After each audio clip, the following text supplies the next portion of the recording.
So welcome back. It's very interesting now. If we sheltered a white man in our house, we should be arrested, and we turn him over as a prisoner, he would certainly die.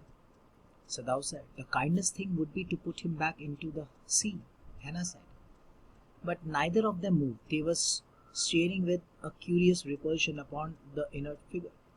What is he? Hannah whispered. There's something about him that looks American. Sadao said. He took up the battered cap. Yes, they are almost gone. Was a faint lettering. A sailor, he said. From an American warship. He spelled it out. U.S. Navy. The man was a prisoner of war. He has escaped, Hannah cried softly, and that is why he is wounded. In the back, Sadao agreed. They hesitated, looking at each other. Then Hannah said with resolution, Come, are we able to put him back into the sea? If I am able, are you? Sadao asked. No, Hannah said. But if you can do it alone, Sadao hesitated again. The strange thing is, he said, that if the man were whole, I could turn him over to the police without difficulty. I care nothing for him. He is my enemy. All Americans are my enemy, and he is the only a common fellow. You see how foolish his face is, but since he is wounded, you also cannot throw him back to the sea, Hannah said. Then there is only one thing to do. We must carry him to the house. But the servants, Sadao inquired. We must simply tell them that we intend to give him back to the police. We must, Sadao. We must think of the children and your position. It would endanger all of us if we did not give this man over as a prisoner of war. Certainly, Sadao agreed. I would not think of doing anything else. Thus agreed, together they lifted the man. He was very light, like a fowl that had been half starved for a long time, until it is only feathers and skeleton. So his arms hanging, they carried him up to the steps and into the side of the house. This door opened into a passage, and down the passage they carried the man towards an empty bedroom. It had been the bedroom of Sadao's father, and since his death it had not been used. They laid the man on the deeply matted floor. Everything here had been Japanese to please the old man, who would never in his own home sit on a chair or sleep in a foreign bed. Hannah went to the wall cupboard and slid back a door and took out a soft quilt. She hesitated. The quilt was covered with flowered silk, and the lining was pure white silk. He's so dirty, she murmured in distress. Yes, he had better be washed, Sadao agreed. If you will fetch hot water, I will wash him. I cannot bear for you to touch him, she said. We shall have to tell the servants he is here. I will tell Yumi now. She can leave the children for a few minutes and she can wash him.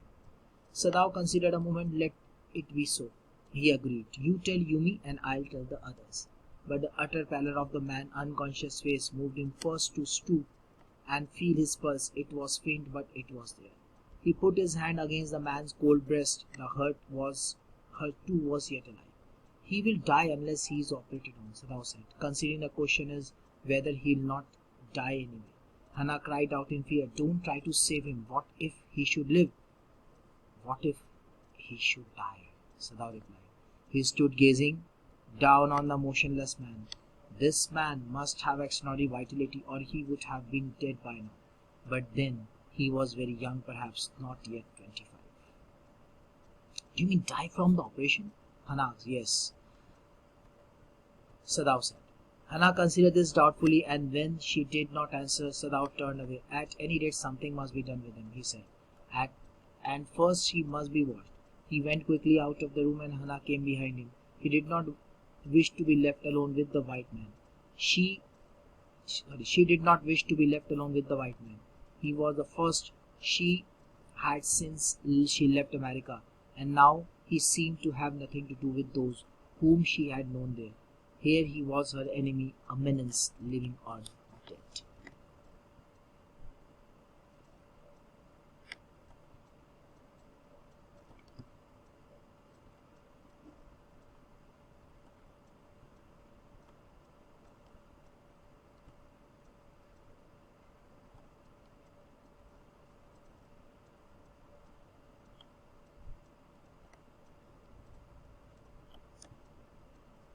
Okay.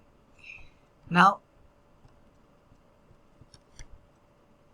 Sadao had a question. If he sheltered this white man in his house, then there would be possibility that he would be arrested, and if he turned him over to the police as a prisoner, he would certainly die.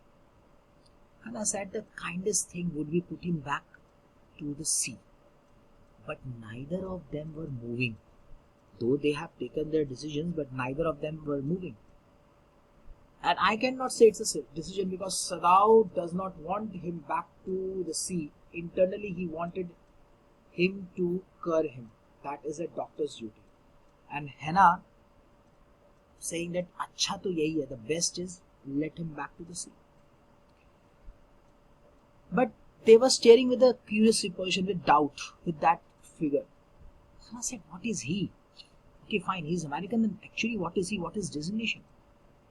Then they looked at the American on his battered cap, which was faint, on a faint lettering, it was written as sailor. And he was from an American warship, US Navy. So that means the man was a prisoner of war. He has escaped, Hannah said. Hannah said just then he escaped and that's why he's wounded. So yes, in the back. Then they hesitated and looking at each other. Then Hannah said with resolution, with determination, come, are we able to put him back into the sea? Can we? Sadao said, if I am able, are you? Hannah said, no, this is called humanity. But if you can do it alone? Sadao hesitated again, that alone he cannot. He said, the strange thing is, now he replies, the strange thing is, if the man were whole, he said, if I could turn him over to the police without difficulty, I care nothing for him. No problem. He is my enemy. All Americans are my enemy. And he says that, and he is one of the common fellow. But you can see his foolish face. But he is wounded. Then Hannah decided, that means you yourself cannot throw him back into the sea. Then there is one thing, we must carry him to the house. Internally Sadao had, okay, fine, thank you very much. But outer he was showing, but what about the servants? So she said that they would simply tell them that their intention is to give him back to the police. And he says, Sadao, it is very much important. But because she said that we should think about their children, his position, it would be very much danger for everyone if they would not give this man prisoner of war to the police. Sadao agreed, yes, I am completely agreed. And he said that he would not think of doing anything else. That was his main. That means he already took his decision what he would do with this man. Only he wanted to take the consent of his wife. This is called values, moral values. Giving equal responsibility. That we learned the equal responsibility. Now they both agreed. Together they lifted the man. He was just like a fowl, a kind of bird, half starved, not having food for a long time, only feathers and skeleton. Anyways, so his arms were hanging and they took him to their home. The door opened into the passage. Down the passage they carried the man towards the empty bedroom. Now they took the man towards the empty bedroom, and the bedroom had been empty for a long time since his father died. So that was Sadao's father's room, and after his death it had not been used.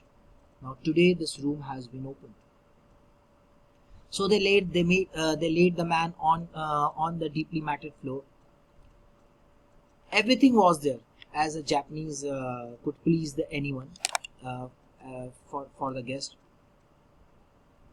And now they was having a chair for a bed. Hannah then went to the wall cupboard and then she slid back the door. Then she took a soft quilt. She was hesitating because the quilt was covered with a flowered silk and lining with pure white silk. It was so beautiful. She doesn't want to be dirty with the blood stain. Then she says, he's so dirty. He said, yes. Sadao also agreed. Then he also agreed with that, and he told that it is better that he must be washed.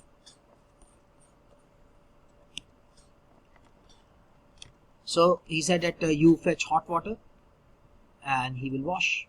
That was his decision. But she said that she does not want to touch the American. So she told that this task must be done by the servants. she decided that she will tell Yumi. Yumi is the name of the servant maid, that she can leave the children for a few minutes and wash them. Sadao considered, okay, let it be. You tell Yumi. Yumi means maid, and he will tell the other servants. But the face of the man unconscious moved first to stoop, and then he feel his pulse. It was very faint.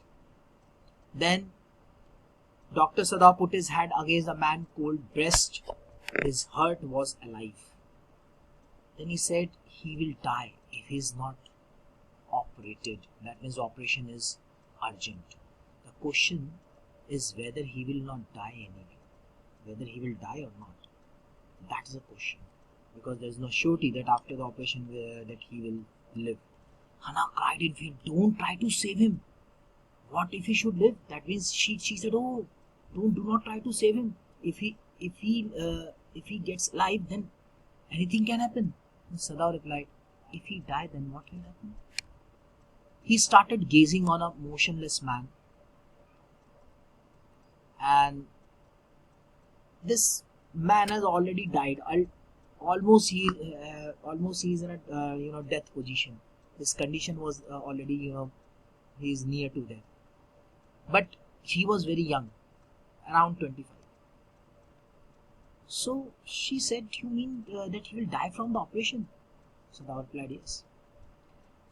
So Hana considered this doubtfully, and she replied that any day something must be done with him. Dr. Sadao turned to Hana and he said that at any rate something must be done with him. First he would washed, then he went, and thereafter he decided to do the operation. So he went quickly out of the room. Hana was also behind him. She did not wish to be left alone with the white man. So she did not wish that that white man, her husband should be alone with the white man. So because after a long time she has seen any American, and she has nothing to do with all these things. Here this man was his enemy. He is a kind of menace, danger. Either he is living or dead. So she turned to the nursery and called Yumi.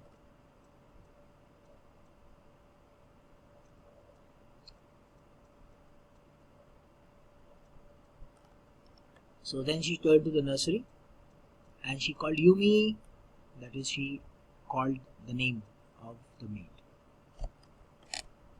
Thank you for watching. Next we'll go for the next video.